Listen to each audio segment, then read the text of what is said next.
Welcome to this tutorial on how to record in Reaper. We're going to take a look at the various pieces of equipment that we can use and how we use them, and we'll go on to look at how to create a recording and then manipulate it. So let's get started. What do we need and how do they work? Well, let me start off by saying that if you have some form of recording equipment whereby you can make a recording and store that on a computer digitally, then you don't need to go out and buy expensive equipment to start with. So let's have a look. What do we need? Well, essentially there are two types of microphone that we can purchase. We can purchase the condenser type microphone, which is extremely good. However, they are quite expensive, and also they need a form of power, which comes usually in the way of a battery or what is known as phantom power from an audio interface, and we'll be looking at that shortly. The type of microphone that we need is a microphone with a cardioid polar pattern. And as we can see on the right here, that is more sensitive on the side in which we speak to it and less sensitive on the opposing side, so that any sounds that may stray in will certainly be reduced in levels. Another alternative would be a USB microphone, and these seem to be coming more to the fore these days, simply because they are a plug and play unit, and as we go on we'll see the advantages of that. And I think perhaps if you are buying equipment, this is a type of microphone it may be as well to look for.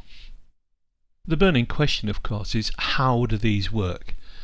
Well, when you speak into a microphone you create a low analog signal, and that needs to have a preamp to increase the level of the signal, and then another unit called an analog to digital converter. And combined these are usually known as an audio interface, and in fact may include phantom power, which we were talking about if you're using a condenser microphone.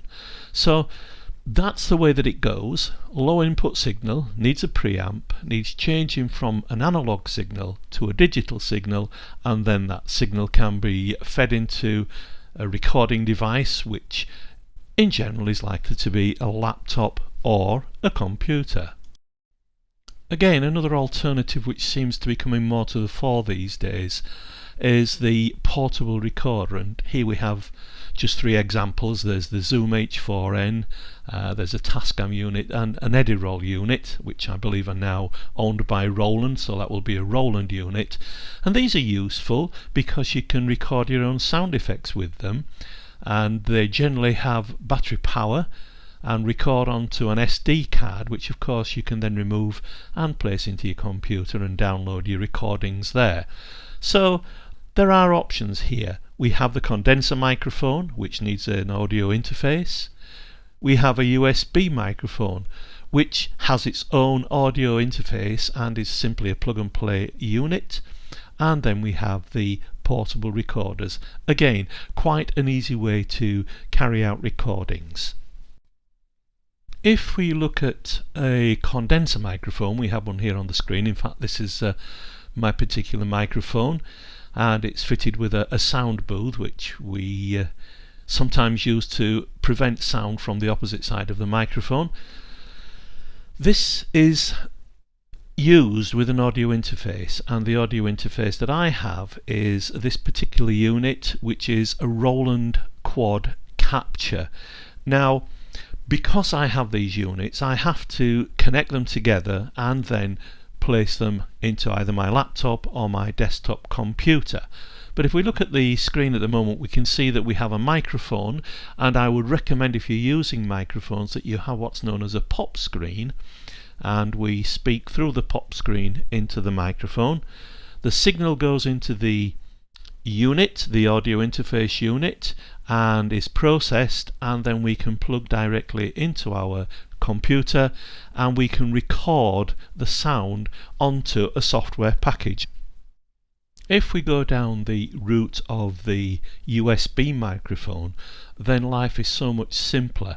Again, we have the microphone, and I would suggest the pop filter, and as we speak through the pop filter, the signal goes through our microphone and directly into our laptop or desktop, whatever it might be. That is because the audio interface is an integral part of the microphone, and the signal that the computer receives is the digital signal already processed and not requiring a further interface.